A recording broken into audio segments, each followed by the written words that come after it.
1 second. So I worked and trained in India, UK, and as well as US. So I realized what are the topics which are very interesting to the interns and postgraduates, which is of very practical importance. One is hyponatremia, which is very common, and we have done one webinar before on hyponatremia. And this time we are doing on acid-base disorders, and it's always fascinating, and sometimes some students find it difficult to understand, especially someone who is just starting their the rotations in the hospitals and in ICUs and the medical wards, right? So a basic understanding of acid-base disorders is helpful for many specialties. Whoever works in a hospital has to know some basic understanding of the how you approach this topic or this problem. So any sick patient, whether he's in the medical ward or in the ICU, whether you are a medicine resident or you are a fully qualified doctor working in a hospital, whether you're an anesthetist or a specialist, the basic understanding is very useful. And today I'm just going to concentrate on the basics. It's a very vast topic, and then it's not possible to get into the nitty-gritty of it, deep into it. But so this is aimed at I can say interns and residents and newly qualified doctors who are starting out their rotations in the hospital or who are working in the hospitals, and also maybe of some it may also be interesting to the final year students as well. So first we're going to see a few questions, right? And we'll come back to these questions at the end of the presentation, right? So I'll start the slideshow.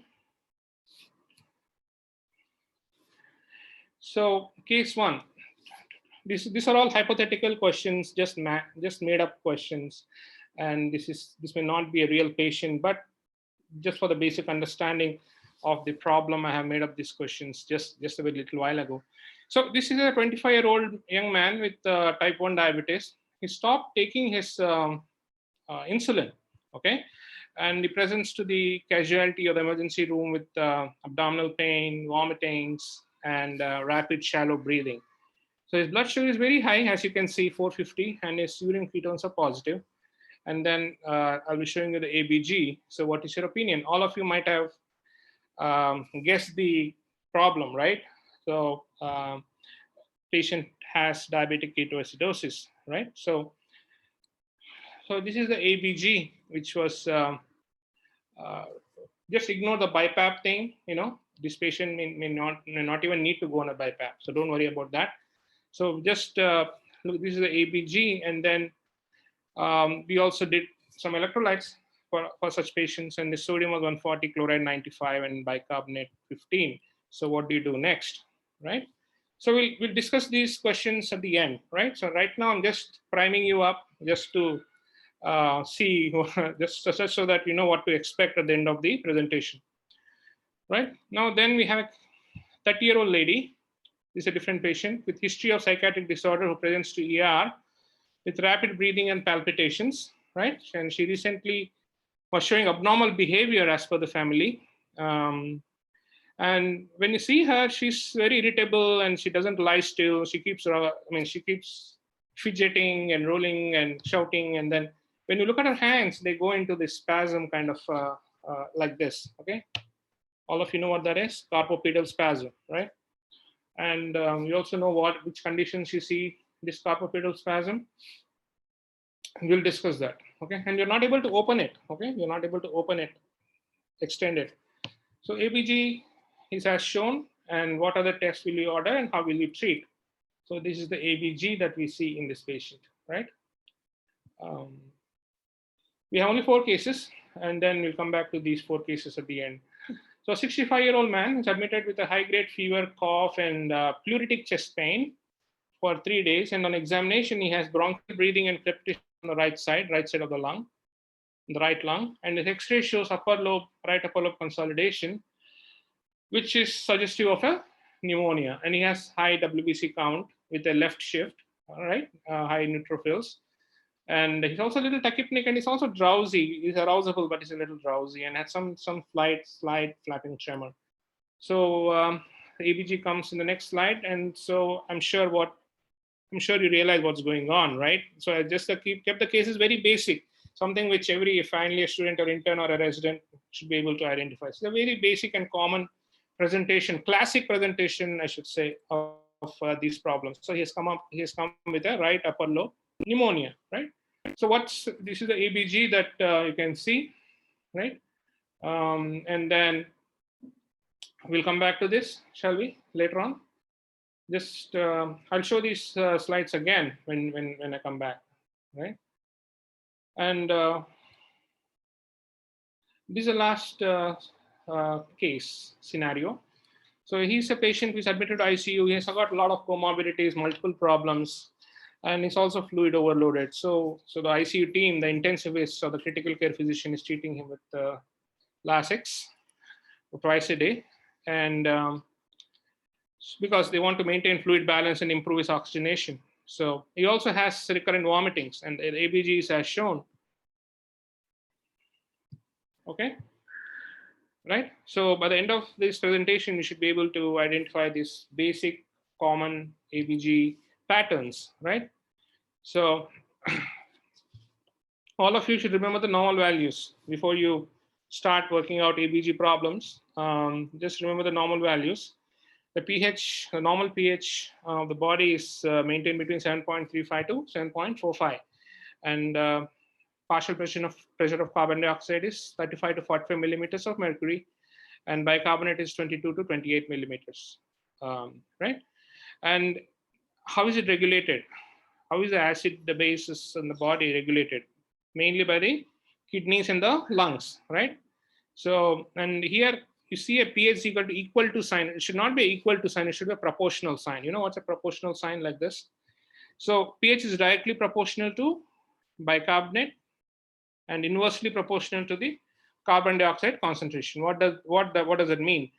It means that the higher the bicarbonate, the higher the pH. Higher the pH is what? More than 7.45. That means alkalosis. So high bicarbonate means alkalosis, or low carbon dioxide also means alkalosis, right? Because it's inversely proportional. So always remember high pH is alkalosis, right? And that could be because of high bicarbonate or low carbon dioxide. Okay. What if bicarbonate is less, right? If bicarbonate is less, that means pH is less, right? Because it's directly proportional. And low pH means acidosis. That is pH less than 7.35. So low pH less than 7.35 is acidosis. And where do you see acidosis? Metabolic acidosis means less bicarbonate. Respiratory acidosis means high carbon dioxide, right? Because it is inversely proportional. So I hope you got this much. So the rest of the things is easy. So in metabolic acidosis, what happens? The body loses bicarbonate. So pH becomes less. Less of pH means it's more of hydrogen ions, isn't it? So acidosis, right?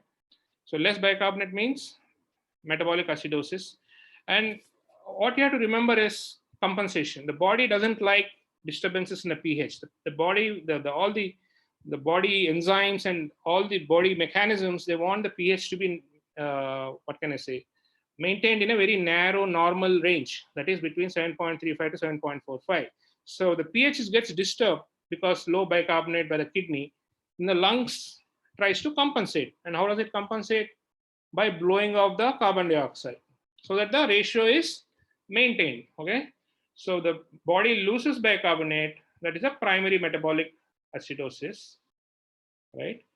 And as a compensation, the lungs try to hyperventilate and blow off the carbon dioxide. So the CO2 also goes down. So when CO2 goes down, the pH becomes normal again, right? So that is primary metabolic acidosis with compensated respiratory alkalosis, right? So the lungs and kidney are friends. They try to help each other out so that the body can function. Remember it that way, right? So now we look at the other orders also. If bicarbonate goes up, due to any reason, CO2 also goes up and the pH is maintained. Same way, suppose there's a patient with a pneumonia. So in a patient with pneumonia, there is gas exchange, and also because the ventilation is not good, mainly the ventilation is not good, so carbon dioxide goes up, right? Because the body is retaining carbon dioxide because of pneumonia. So when the CO2 goes up, what happens to pH? pH is inversely proportional. So when the carbon dioxide goes up, pH goes down, right? That is called respiratory acidosis, because the primary problem is in the lungs. Whenever the primary problem in the lungs, it is respiratory. So when CO2 goes up because of any lung condition or hyperventilation, pH goes down, and that is respiratory acidosis. And what is the compensation? The kidneys. This goes down, the compensation is also in the same direction, right? CO2 goes up, bicarbonate goes up. I'm sorry, I should have said, if the CO2 goes up, bicarbonate also is reabsorbed by the kidney, so that the ratio is maintained. So one is a primary problem and the compensation, and both go in the same direction, right? I hope you got it. So in metabolic acidosis, lungs compensate, and in respiratory acidosis, kidneys compensate. So the ratio is brought back to normal, and the pH also goes back to normal. Okay, this will be more clear once we go to the rest of the slides. All of you should know how to do ABG, right? Palpate the radial artery, and you should, because one of the very important skills. Don't depend on the nurses. People who work in the emergency room, in medical wards, ICU wards, right? You should be able to do it. It's usually done in a heparinized syringe so that the blood doesn't clot. Okay, and it is supposed to be sent immediately for interpretation, right? So what did I just say now? I'm just repeating it here. So metabolic means the primary problem is in the kidneys, loss of bicarbonate, and then the lungs hyperventilate. So both are reduced and the pH comes back to normal. That is metabolic acidosis. Example being, there are so many examples. One of the common example being diabetic ketoacidosis, lactic acidosis, right? Methanol ingestion, renal failure, right? There's so many other, we'll come to that. Respiratory acidosis is primary problem is in the lungs. CO2 goes up, and kidney will also compensate it to retain bicarbonate so that the pH becomes normal. When only primary problem happens, pH will get disturbed. But when the compensation happens, then pH will come back to normal. Metabolic alkalosis, alkalosis means what? pH is more than 7.45. Acidosis is when pH is less than 7.35. Okay, alkalosis means pH is high. Metabolic means the problem is in the initial problem is in the kidneys, right? And then lungs also, you can't say retain, but CO2 increases so that the ratio goes back to normal. Respiratory alkalosis is simple to understand. It is alkalosis again because pH is high. And why is it respiratory? Because the primary problem is in the lungs. And what is the primary problem? Hyperventilation. You keep on breathing fast, hyperventilating. Okay. When you are hyperventilating, you are blowing off the carbon dioxide, and the body CO2 goes down. And when that happens, the kidneys also compensate, and then more of, bicarbonate excretion happens, and then the bicarb is reduced so that the pH goes back to normal, right? So quickly we'll do this. I wish there was a live, I think they have muted you, all of you have been muted, so you cannot respond, but just think it over, and then pH is 7.3. That means it is, I usually ask my students, what is it? And then they respond. But now, don't do that for now. But in the end, we'll try to, you can report. Maybe you can type some messages in the chat box. So metabolic acidosis because pH is low. Primary problem is in the kidneys. And normal, always remember the normal values. Otherwise, it's difficult to interpret. Normal pH is 7.35 to 7.45. Normal CO2 is 35 to 45. Normal bicarbonate is how much? 22 to 28. You write it down so that you don't forget, so that you can stay on top of this. Many of you already know this because I'm just going at a very basic level, right? So this is metabolic acidosis. Metabolic alkalosis. Why is it alkalosis? Because pH is high. Why is it metabolic? Because the primary problem seems to be in the bicarbonate value. kidney. Okay, so it's more than the normal bicarb. So CO2 is also gets compensated and retained. So that then when compensation is full, the pH goes back to normal. Next comes respiratory acidosis. We call it acidosis. Why? Because CO2 is high, more than 45. And why is it respiratory? Why not metabolic? Because if it was metabolic, bicarb would have gone down, right? Bicarb has not gone down. Actually, bicarb is going up because it's compensating, right? So acidosis because pH is low. Respiratory because you are retaining carbon dioxide, as happens in some hyperventilation. You're not able to breathe. Hyperventilation problems, this happens. Or if you give too much of a narcotic or a sedative to a patient, right? Then last one, alkalosis. Why do you call it alkalosis? Because pH is high. Why is it respiratory? Why not metabolic? In metabolic, you would expect a high bicarb, right? No, here it is the high. Here it is again, we will go through it again. Alkalosis because pH is high. In respiratory, carbon dioxide is washed out due to hyperventilation. It's not metabolic because in a metabolic, you would have expected a high bicarbonate. So the primary problem is in the washing out of CO2, right? Due to hyperventilation, right? So it's a quiz time. I don't know whether you can, I'm not able to see any of your chat responses, but next time we'll have to ask you to type in the chat box. Acidosis, right? Low pH. Metabolic or respiratory? I'm sure most of you would have said metabolic, right? And CO2 is also going down. So that is because it's trying to compensate. So it is metabolic acidosis. Acidosis or alkalosis? Alkalosis, metabolic or respiratory? In respiratory, you are washing out CO2, right? So it is not happening. So it is metabolic because the bicarb is high. Acidosis or alkalosis? You can think about it. It is alkalosis. And here you are washing out, hyperventilating, so CO2 is going down. And bicarb is just starting to go down to compensate. Normal is 22 to 28, isn't it? And here it is acidosis again. And it is respiratory acidosis because CO2 is high. In metabolic acidosis, what would happen? Bicarb would go down. Sorry. Okay. So I hope you got that much. The rest of it. So yeah, I wanted to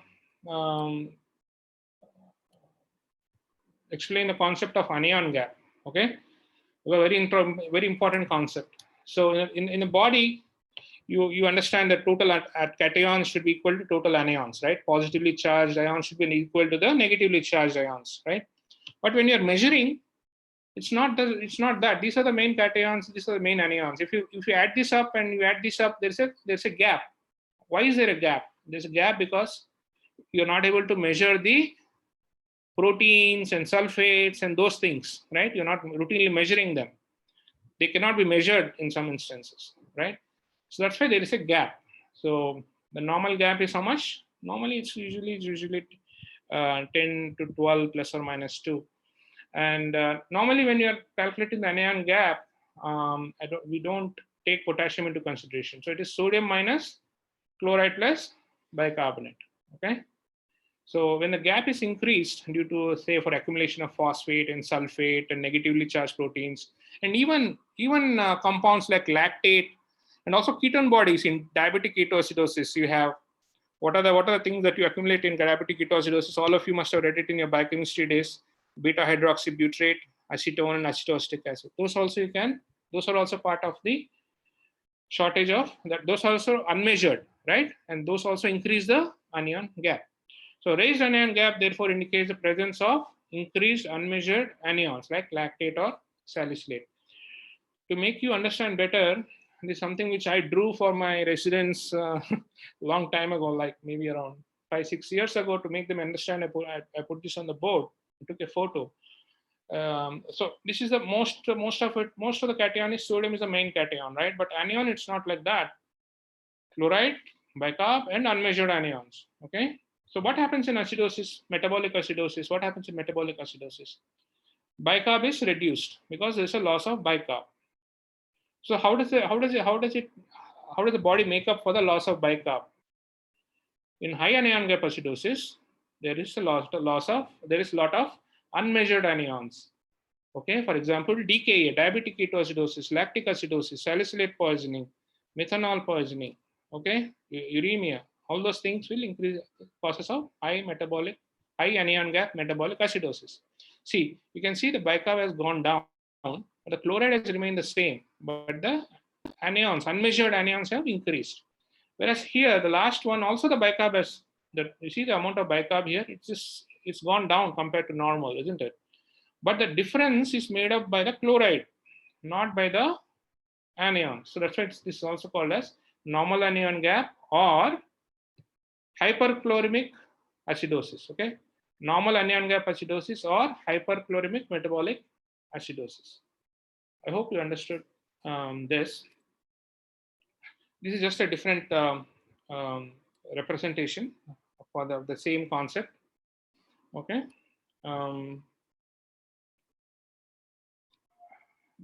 Right. So normal is 12 plus or minus 2. This increases when unmeasured anions accumulate. Right. And just I'm not going too much into theory, just a few slides on theory, not too much, because theory you can even read up, isn't it? So renal failure, DKA, alcoholic ketoacidosis, lactic acidosis. In many patients with sepsis, they have lactic acidosis and toxins. And then all of you must remember mud piles, MUD-PI-LES. So these are the conditions which methanol poisoning, uremia and renal failure, DKA, isoniazic, lactic acidosis, which is commonly seen in ICU patients getting admitted with sepsis or septic shock. Ethylene glycol is more useful. This is more used in cold countries. Ethylene glycol is present in antifreeze, which they add in the car.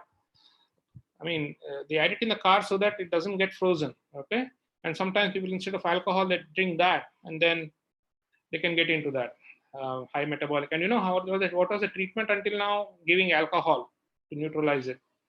It's kind of strange and interesting, but nowadays we've got some other medications to treat this. Salicylates, aspirin poisoning can also, it causes interesting acid-base abnormality. In fact, salicylate, metabolic acidosis as well as respiratory alkalosis. So remember all the common causes of metabolic acidosis, and these very few conditions cause normal anion gap acidosis. So a couple of them are loss of bicarbonate due to some fistula or a diversion procedure or a chronic diarrhea, or also RTA, renal tubular acidosis. That also, these are the two conditions which can cause metabolic acidosis with normal anion gap. Okay, and these are the other rare conditions.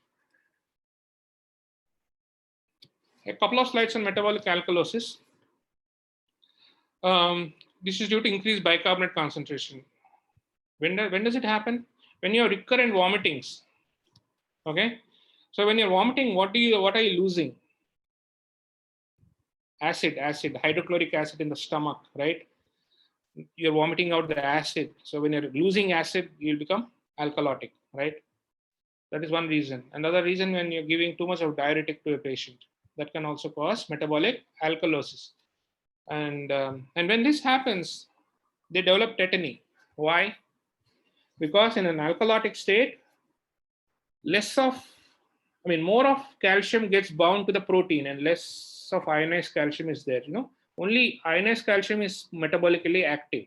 Okay, so if most of it is bound to protein and only a little bit of ionized calcium is left, although the total calcium is normal, they may present with tetany or carpopedal spasm. And you also know the signs, right? Chvostek sign and Treasure sign, tetany, right? So not only hypocalcemia, but even alkalotic states, because of less ionized calcium, those patients can develop tetany.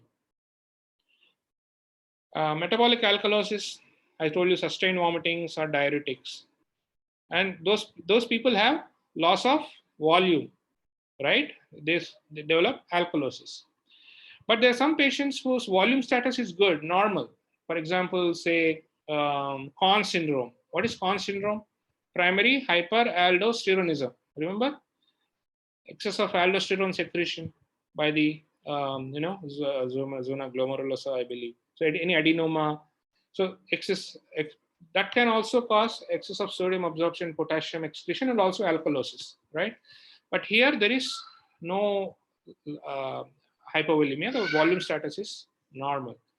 So metabolic alkalosis can be divided into two based on the mechanism. Extracellular fluid volume, right? And the cause and the treatment depends on the cause. You give fluids when hypovolemia is there, and when you have Conn syndrome or Cushing syndrome, you're going to treat the underlying condition or the reason or the etiology of the condition. Respiratory acidosis, I told you, there is reduced alveolar ventilation due to any reason, right? COPD, pneumonia, or suppose you give like high doses of morphine, or you paralyze a patient without intubating. You're like, so when you're not breathing, or whenever this gas exchange alveolar ventilation is impaired, you get CO2 increases, right? That's part of the respiratory acidosis. And if it is high for a long time, CO2, the kidneys try to reabsorb bicarbonate, and so the bicarbonate levels go up and the pH becomes normal. So that is called as compensated respiratory acidosis. So if you see a patient with COPD, the bicarb will always be in a high normal range, 28, something like that, 28, 29, 30. Why? Because they are always, there's a hyperventilation is a chronic problem for them. And for them, because of that, the kidneys are always compensating, and the pH, although all the pH is normal, you will see that the bicarb is on the higher side because of the compensation by the kidney. Respiratory alkalosis, due to hyperventilation, due to any reason, carbon dioxide goes down, and then because of that, pH goes up. And it's usually anxiety states, or if you're you're vigorously ventilating on the ventilator also, sometimes the carbon dioxide is washed out. When the carbon dioxide washed out, the pH goes up, respiratory alkalosis. And also you can see rarely in other conditions like pregnancy, pulmonary embolism, chronic liver disease, and certain drugs like salicylates. Salicylates, remember, it can also cause metabolic acidosis and also respiratory alkalosis. And here also you see it's an alkalosis, isn't it? So you can have carpopedal spasm, tetany. This is a common, you see, people who work in ICU, casualty or the emergency room will be well aware of this condition. Every now and then they'll see some patients who are kind of acting out. They are like shouting, they are hyperventilating, and they're going into this. And you're like, why are they having carpopedal spasm? Are they, is it seizures, or is it hypocalcemia? Why hypocalcemia? But if you just do the ABG, then you'll see that it's a respiratory alkalosis. So these patients, they not only need calcium gluconate for treatment, you also keep a paper bag, right? So when they're breathing into the bag, the CO2 goes back in, and that's how it gets corrected. So these people who develop tetany, they need calcium gluconate as well as a paper bag. So we thought that's all acid-base disorders is about. No, that's just the beginning. So, I'm not going into too much details, but there are some mixed acid-base disorders. There are several conditions acting together. There may be metabolic acidosis, there may be also be respiratory acidosis, any combination. Sometimes you can have 3 acid-base disorders with a normal pH. Can you imagine that? That must be, if you go into stepwise approach, we can solve that problem. It's like a mathematical problem. So you go one by one, and then all the 3 acid-base disorders can be figured out. So, but today we are dealing only with the single acid-base disorders, not going into too much detail about multiple acid-base disorders. Okay. Remember that pH meaning, just because the pH is normal, don't think that the patient doesn't have a acid-base problem. Okay. pH may be normal because of different opposing actions, right? When you're doing a tug of war, the rope may not move because both are pulling it in the opposite direction. So pH may be normal, but they may still have multiple acid-base disorders. So in metabolic disturbance, the respiratory compensation is immediate, whereas in respiratory conditions, the kidneys are a little slow to respond, right? So there are formulae for this. You can predict how much the kidneys will compensate, how much the bicarb will go up and down, or how much carbon dioxide will go up and down. And if they don't go the expected level, yeah, then you can say that there is another acid-base disorders. Okay, so just to give you an example, this is a real life ABG. So look at it. I don't want to look at all the numbers. I just want you to look at pH, CO2. Don't even look at oxygen. Don't worry about it. Just look at pH, CO2, and bicarb, HCO3 minus. Can you see that? So what do you think? This is you remember the normal values? I told you about the normal values of CO2 and bicarb and pH in the beginning. So this is a normal ABG of a normal patient. Okay. And I just told you that normal pH doesn't mean that everything is normal. So this is an example of that. See, pH is normal, isn't it? Because it is between 7.35 to 7.45. But is the CO2 normal? No, it's high. Is the bicarb normal? No, it is high. So what do you think? Right? So is it what you call respiratory acidosis with compensatory metabolic alkalosis, or the other way around? So I don't want to confuse you. All I want to tell you is that just look at the primary acid-base disorder, and the next step would be to see whether there's any compensation, right? Is the lung and kidney going in the right direction, right? And these are, I told you, the different formulae we have to check whether the compensation is adequate or not. I don't remember all this formulae. No one can remember. I mean, what I meant to say was, not all doctors or ICU doctors remember all this formulae. But one formula is useful to remember, the first one, metabolic acidosis. This is called as the Winter's formula. You use that formula in like metabolic acidosis. Okay, I'll go to the next slide. But again, don't break your head about this at this point. Okay, so before we go to those 4 cases I told you about in the beginning, before we go to that, just a couple of slides just to give you an example of how the compensation is calculated. So in a patient with metabolic acidosis, we use this Winter's formula. So this is the expected carbon dioxide compensation. So what happens in metabolic acidosis? Bicarb goes down, so the pH goes down. So the pH has to go back to normal. What should happen? The CO2 also should go down, isn't it? Right? So how much CO2 should go down? How much should it go down? So for that we have this compensation formula. CO2 is equal to 1.5 to bicarbonate plus 8 plus or minus 2. So when the lungs blow out the carbon dioxide, CO2 goes down, and if fully compensated, pH becomes normal, means CO2 goes down this much. So the measured bicarb, so this is the calculated compensated carbon dioxide. But this is a measured carbon dioxide, what you actually see in the ABG. So that is more than this, that means there is additional respiratory acidosis. If it is less than this, that means there is a extra additional respiratory alkalosis problem. Okay, don't worry if you can't understand this. My goal today is to just introduce the primary acid-base disorders. Okay. For example, this is the only problem I'll do, and after that we'll go back to those cases that I put forward in the beginning, right?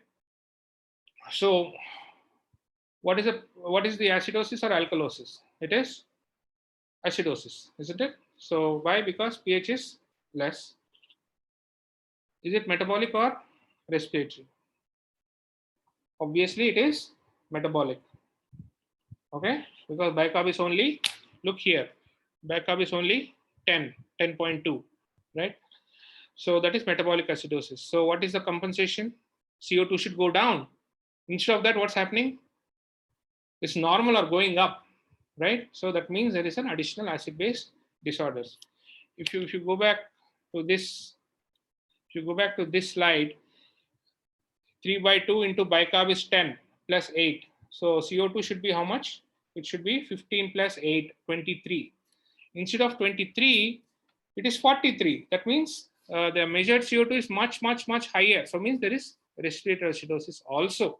So this patient has metabolic acidosis as well as respiratory Acidosis, both acidosis. Yeah, it can happen. That's why the pH is so low. See, only 7, right? So, so those are mixed acid-base disorders. So remember, always consider the clinical context. Metabolic compensation takes days to occur. Respiratory compensation is quick. You just start hyperventilating and the compensation starts to occur. Overcompensation does not occur, meaning that CO2 doesn't go. I mean, the lungs will help as much as pH comes to normal. Once the pH comes to normal, it will stop. It won't go like too much into the opposite direction, right? So apparent compensate response could represent an opposing primary process. So suppose a DKA patient can also get anxious. What can I say? Can develop a pneumonia, no? So he can have another problem. He can, he may also have another problem which can, cause a mixed acid-base disorder. Okay, so there's something called as a 7-step process, where there are a systematic way, 7 steps by which you can arrive at the multiple acid-base problems, 2 or 3 acid-base problems you can identify. But that is for some other time. If you are doing a webinar, and for that maybe we'll do some time. But for now, today's goal is I want to discuss the cases now. So I'm not done yet. Just discuss the cases and I'll let you go. I think already it's probably too simple for you, but still I'll do it. So this is a patient, as you know, is a patient with DKA, all right? He started with this case, very high blood sugars. And why is he having rapid shallow breathing? A lot of times these patients get referred to pulmonologist or cardiologist. Why? Because he's breathless. So they refer to cardiologist or pulmonologist. But the problem is what? Rapid shallow breathing is what? It's called as Kussmaul's breathing as well. And it is nothing but lungs trying to compensate and blow off the CO2 to compensate for the acidosis. Remember that.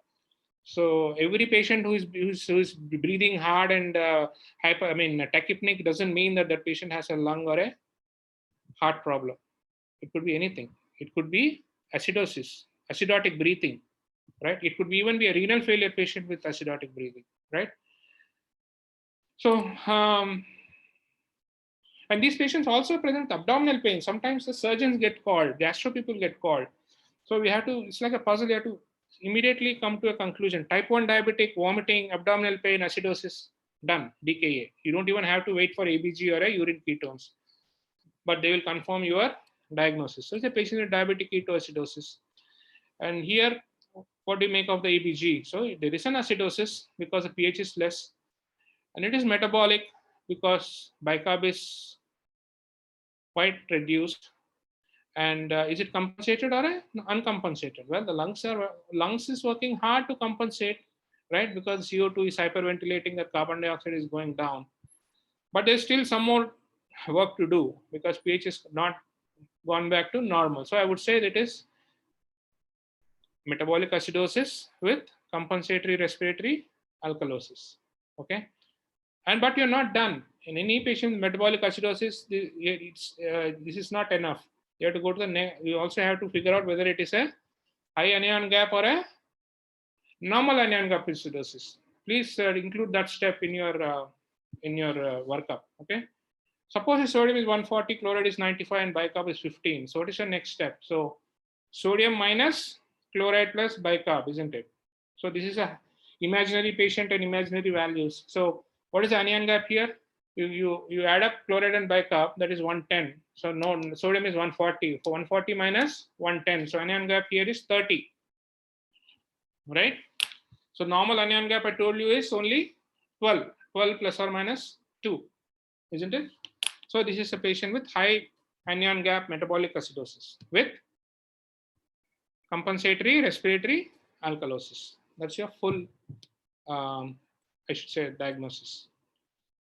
Psychiatric disorder, hyperventilating, gets into carpopedal spasm. We discussed so much in detail. This is the ABG. Look at the pH, very high, alkalosis. And she's washing out because it's hyperventilating, she's washing out, right? CO2 has gone down. Oh, okay, it's not metabolic alkalosis. Why? Because in metabolic alkalosis, you would expect the bicarb to go up, isn't it? So it is a patient with respiratory alkalosis. But what other test will you order? Maybe you'll order calcium, but it will be normal. So you are confused. Why is she having tetany with normal calcium? So that's because I told you ionized calcium is low because more calcium gets bound to the protein in an alkalotic state. So we'll still give calcium gluconate. We'll still check vitamin D and all those levels, and we'll put a paper bag, a brown paper bag, so that patient is asked to breathe inside. And also, you'll figure out why the patient is hyperventilating. Later on, you may have to refer her to a psychiatrist. Maybe it's an anxiety disorder, panic attack, maybe, right? Okay. And also check.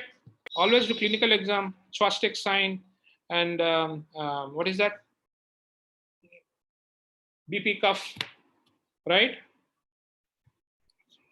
So these Trojan sign, Chvostek sign, please test for them, right? This is a patient with fever, cough, right upper lobe pneumonia, and consolidation on the X-ray. See, even flapping tremor can be present not only in hepatic encephalopathy. Many metabolic conditions can give rise to a tremor. Even CO2 narcosis can, carbon dioxide retention can also cause. And he's drowsy. See, any patient who is drowsy and somnolent, remember CO2 retention or carbon dioxide narcosis or carbon dioxide retention is one of the differential diagnoses. Any drowsy patient, somnolent patient, please check the ABG. Make sure that not every drowsy patient has a stroke. Okay, that's how the reflex of the doctors in the emergency room. Okay, he's very drowsy, neurology, drowsy, get MRI, but is he breathing? Is he retaining CO2? So any drowsy patient, unexplained patient with altered mental status, check the ABG because he may be having CO2 retention like this. So pH is low, acidosis, and it is respiratory acidosis because carbon dioxide is being retained, right? And it is acute. Why am I saying it's acute, not chronic? Because if it is a chronic acidosis, you would expect the bicarb also to go up. Now it has not happened yet. So bicarb is still normal. So by that way, there are some formulae for us to say whether it's acute or chronic acidosis. But you don't have to use the formulae. Just remember, bicarb is still normal. So it's probably acute respiratory acidosis.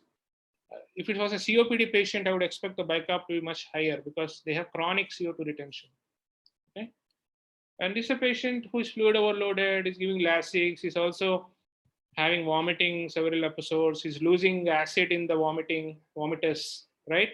And he develops what is called as a contraction alkalosis. This kind of alkalosis which you develop after you give diuretics like Lasix, we call them as contraction alkalosis. So what do? You check ABG and then you reduce the diuretic, okay, and also treat the underlying cause. CPH is so high, and you can see the bicarb, it's almost 30, isn't it? So this is primary metabolic alkalosis, all right?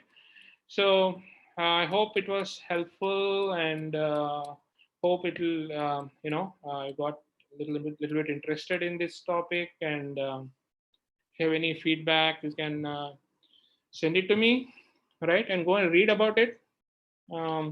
And if you're in the hospital, go to ICU and look at few acid-base disorder. Look at the few ABG printouts and discuss with the medical resident or the ICU resident or a nephrologist or the anesthetist. So those people will be able to help you interpret it. Okay. So whether it is ECG or ABG, you need to discuss it with your colleagues and your seniors. Only then you become perfect in this. Okay. All right. So thank you. And if you have any questions, let me know. Thank you, Dr. Gautam. Thank you for such an insightful session, and it was great learning that from you. I request all the audiences, the floor is open. You can ask the questions to the speaker if you have any.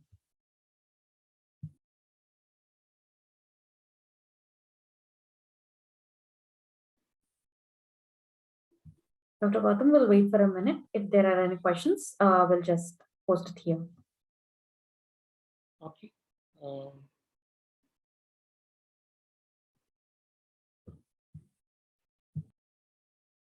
right. Thank you so much. Thanks, everyone. Thank you, Doctor. Doctor, I would like to ask one question. The acid-base disorders, it will affect the daily lifestyle of a person if a person is more affected with this kind of any kind of this kind of disorders. Well, some of them have some chronic acid-base disorders, but they still carry on. For example, a patient with COPD, Yes. they'll have some chronic respiratory acidosis.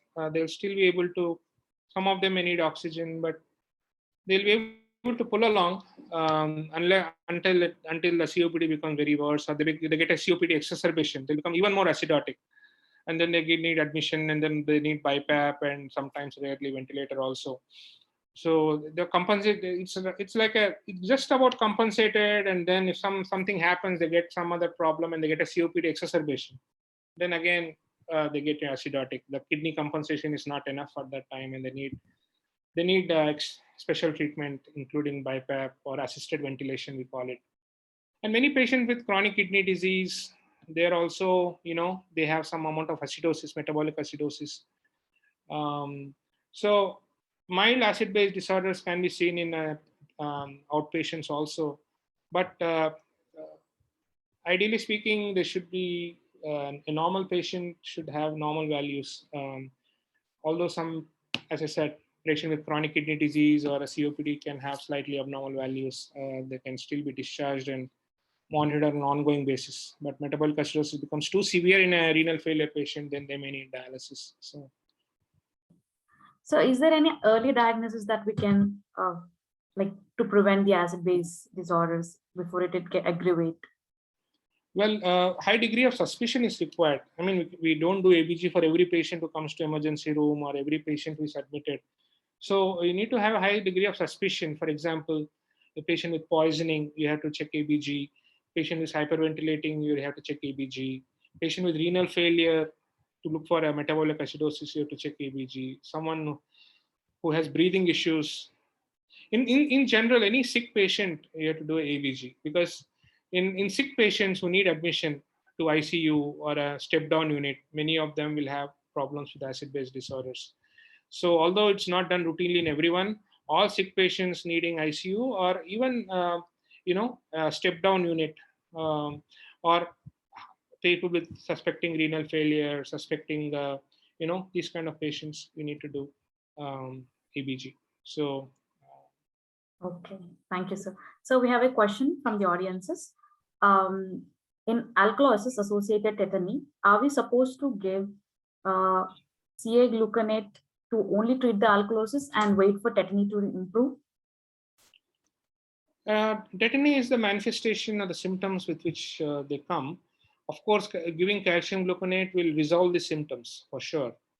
And most of the times they stabilize, their symptoms improve. As I said, giving a paper bag will also help stabilize their breathing. And, once the patient calms down and this, some family member comes and they talk it over, then they stop hyperventilating. Then the underlying disorder should always be treated. This tetany is just a manifestation of the underlying disorders. So don't give them 100% oxygen. Just because they're hyperventilating doesn't mean that you put 20 liters, 15 liters of oxygen on them. What they need is to breathe into a paper bag and then rebreathe their own carbon dioxide, which is more helpful than putting a high flow oxygen on them. So one is treating the manifestation of hypocalcemia because of low ionized calcium. Total calcium is normal again. It's only the ionized component is low. So you are treating that with calcium gluconate. And then you have to treat underlying disorder, of course, which is hyperventilation. They may need an anxiolytic sometimes, to calm them down. You rule out lung and heart disorders. They may need an anxiolytic that may calm the nerves, and then they stop hyperventilating. Yes, sir. I think there are no more questions. Thank you so much. We can end the session. Thank you so much for your time, sir. That was a really insightful session. And audiences, thanks for joining us today. And if you want to learn more regarding Medversity, please visit www.medversity.com. And you can also go and subscribe to our YouTube channel where it is Medversity, and for an insightful session. Thank you so much. Thank you so much, sir.